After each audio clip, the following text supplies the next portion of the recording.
Olá, amigos. 20 de agosto de 2015, cidadão de olho na segurança pública. Senhoras e senhores, vejam como são as coisas. No dia 17 de julho passado, no interior de São Paulo, a Polícia Civil do Estado desencadeou uma operação depois de investigação muito metódica, muito bem feita, elogiável investigação da Polícia Civil do Estado de São Paulo. E no desencadear dessa operação prendeu 5 traficantes de entorpecentes. Um deles, o líder de uma organização criminosa, o Wellington Xavier dos Santos, conhecido por Capuava. Vejam só, no local, no município de Santa Isabel, o que foi apreendido na ocasião: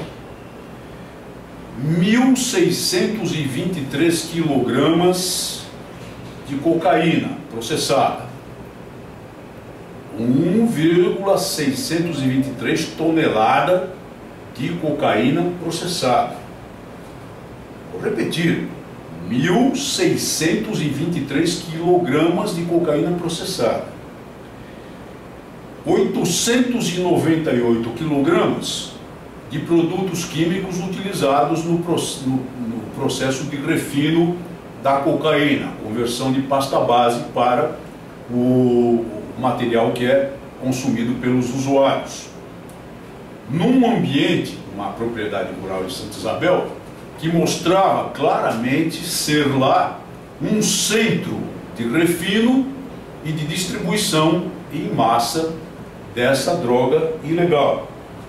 5 automóveis com fundo falso, que eram utilizados no fundo falso para o transporte da cocaína daquele centro de refino para os diversos pontos de distribuição.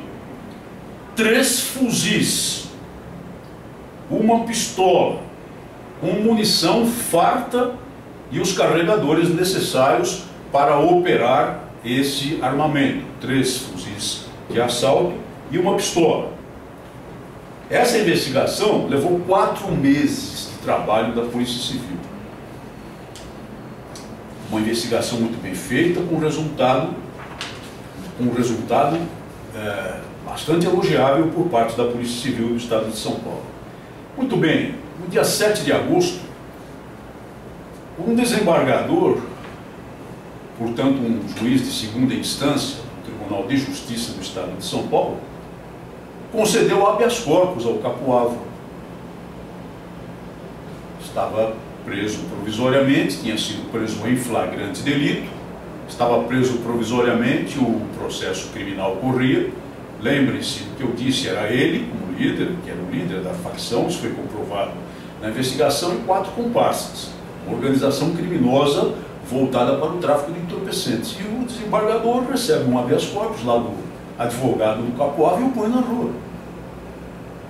Disse o desembargador que praticava aquele ato, escreveu o despacho dele, devido à fragilidade das provas contra o Capuava. Então eu vou repetir aqui a fragilidade.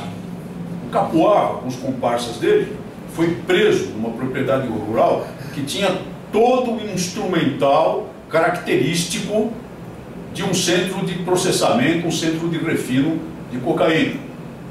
Foi preso com 1,6, mais até, tonelada de cocaína refinada, com 900 quilogramas quase de produtos químicos que sabidamente são utilizados para o refino de cocaína, com 4 armas ilegais, com 5 automóveis de fundo falso, que tinham fundo falso para quê? Obviamente para transportar aquela droga. E o excelentíssimo senhor desembargador não viu prova suficiente para manter o Capuava preso. Soltou.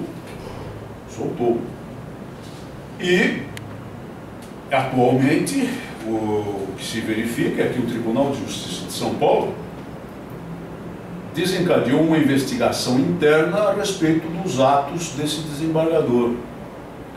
E, curiosamente, pelo que noticiou o jornal Estado de São Paulo, matéria de Alexandre Hisayashi, verificou vários outros casos de habeas corpus concedidos por esse mesmo desembargador, beneficiando criminosos de alto coturno. Parece que a posição dele é uma posição libertária, é uma posição pró-libertatis, e todos somos, evidentemente, pela posição das garantias constitucionais a respeito de qualquer pessoa processada por qualquer crime.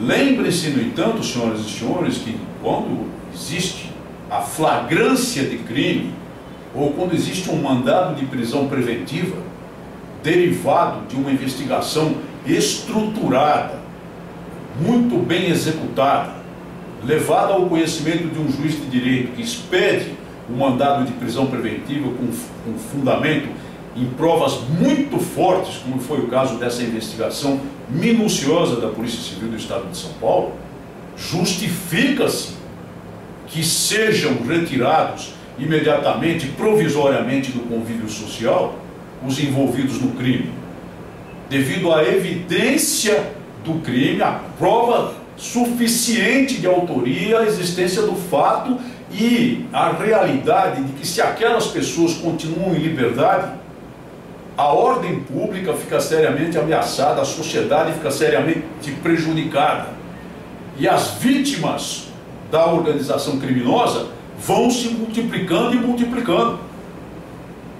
Então é um dispositivo da lei brasileira, não só da lei brasileira, mas existe praticamente no direito penal, debaixo das constituições de diversos países civilizados, que excepcionalmente permite a restrição da liberdade, mesmo antes de uma sentença penal condenatória irrecorrível, por várias razões que acabei aqui de mencionar. E esse senhor desembargador parece que é um pró-libertatis absoluto. Para ele, 1.600 kg de cocaína não são prova suficiente. 900 kg de produtos químicos para o processamento de cocaína não são provas suficientes. Os separadores, invólucros e balanças lá encontrados não são provas suficientes. Os equipamentos de processamento lá encontrados não são provas suficientes. 3 fuzis e uma pistola ilegais não são provas suficientes. 5 veículos nitidamente utilizados para o transporte de droga, mesmo porque a perícia mostrou nos bojos dos fundos falsos os vestígios de cocaína, não são suficientes. É de se perguntar então o que é que seria suficiente para esse semideus, essa autoridade judiciária elevadíssima aqui da Justiça Pública de São Paulo. Qual seria a prova suficiente? Quem sabe uma confissão do criminoso seria prova suficiente? Enfim, vamos acompanhar o desfecho desse caso. Mas o fato é que, ao que se noticia, a decisão dele não foi corroborada pela Câmara Criminal da qual ele fazia parte. E, obviamente, foi expedido novamente um mandado de captura desse Capuava. E ele, como todos nós sabemos, não foi encontrado, é claro, o endereço que declarou. Onde estará Capuava, não? Muito obrigado por sua atenção e até o nosso próximo programa.